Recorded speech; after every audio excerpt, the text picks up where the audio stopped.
আমন ধান কেটে ঘরে তোলার পর ইরি ধান লাগানোর প্রস্তুতি শুরু করেন কৃষক। তার ধারাবাহিকতায় বসন্তের শুরুতে কৃষক ফসলি মাঠ জুড়ে আমন ধান লাগিয়ে থাকেন। যাই নভেম্বরের 15 তারিখ থেকে মোটামুটি আমন ধান কাটা আরম্ভ হয়। পরবর্তীতে যখন আমন ধান কাটা শেষ হয়ে যায় তখন ফেব্রুয়ারির শুরুর থেকেই কিন্তু ডিপ আকৃতির মোটরের মাধ্যমে বিলগুলোতে পানি দেওয়া হয় এবং সেই পানিতে কৃষক ইরি ধান চাষ করে থাকেন। তার ধারাবাহিকতায় আমাদের অঞ্চলের কৃষকরাও ডিপকৃত মোটরের পানির সেচের মাধ্যমে জমিতে ইরি ধান লাগিয়েছেন। এবছর আবহাওয়া ভালো ছিল দেখে ইরি ধান মোটামুটি ভালো হয়েছে বলে কৃষক আমাকে জানিয়েছেন। তবে এপ্রিলে মাঝামাঝি সময়ে নওগাঁ সহ সারা বাংলাদেশ ব্যাপী তীব্র দাবদাহ বিরাজ করেছে এবং তীব্র দাবদাহের কারণে যেহেতু ইরি ধান অধিক গরমে বেশি ফলনশীল হয়ে থাকে, সঙ্গত কারণে এবছর একটু তীব্র দাবদাহের কারণে ইরি ধানও মোটামুটি ভালোই ফলন দিয়েছে। কিন্তু এপ্রিলের পরবর্তী সময় সারা বাংলাদেশ ব্যাপী বৃষ্টিপাত হয়েছে এবং বৃষ্টিপাতের কারণে ইরি ধানের যে জমি সেই জমিতে অধিক পানি জমে গিয়েছিল।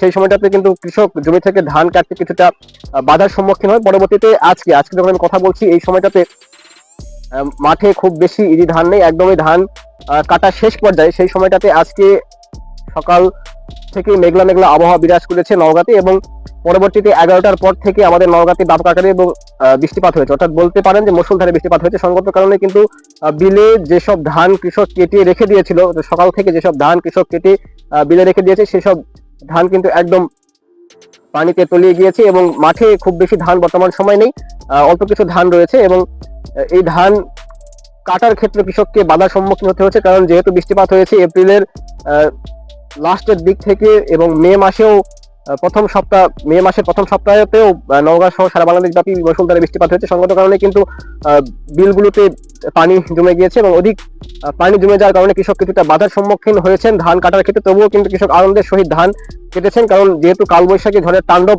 এই অঞ্চলটাতে খুব বেশি লক্ষ্য করা যায়নি। সঙ্গত কারণে কিন্তু ধান জমিতে পড়ে যায়নি, যদিও বা জমিতে পানি জমে যাওয়ার কারণে ধান কাটতে বাধার সম্মুখীন হয়েছেন। তবুও যেহেতু কালবৈশাখী ঝড়ের কারণে ধান জমিতে পড়ে যায়, সেক্ষেত্রে আনন্দের সহিত কৃষক ধান জমি থেকে কেটে উঠাচ্ছেন। কিন্তু আজকে আবার 11টার পরে অধিক বৃষ্টিপাতের কারণে কিন্তু জমিতে অধিক পানি জমে গিয়েছে এবং অধিক পানি জমে যাওয়ার ক্ষেত্রে জমিতে ধান কাটার ক্ষেত্রে কৃষক কিছুটা বাধার সম্মুখীন হয়েছে। আর ইরি ধান অধিকাংশ সময় ভিজা থাকে এবং এই ভিজা ধান যখন কৃষক জমি থেকে কেটে নিয়ে যে ঘরে ওঠান সেই সময়টাতে ধান শুধু পর্যাপ্ত রোদ দেওয়া সম্ভব না হয় ধান কাটার পরে, সেক্ষেত্রে ধান যদি রেখে দিতে হয় 5-7 দিন, সেক্ষেত্রে কিন্তু আবার ধান টেকে যাওয়ার সম্ভাবনা থাকে। আর ধান যখন টেকে যায় সেক্ষেত্রে কিন্তু ধান নষ্ট হয়ে যায় এবং সেই ধান আসলে চালে কনভার্ট করাটা সম্ভব হয় না। সঙ্গত কারণে এইসব বিষয় নিয়ে কৃষক একটা দুশ্চিন্তার মধ্যে আছেন বলে আমাকে জানিয়েছে। জমিতে খুব বেশি ধান এখন বর্তমানে নেই, আর কয়েকটা জমিতে মাত্র ধান রয়েছে।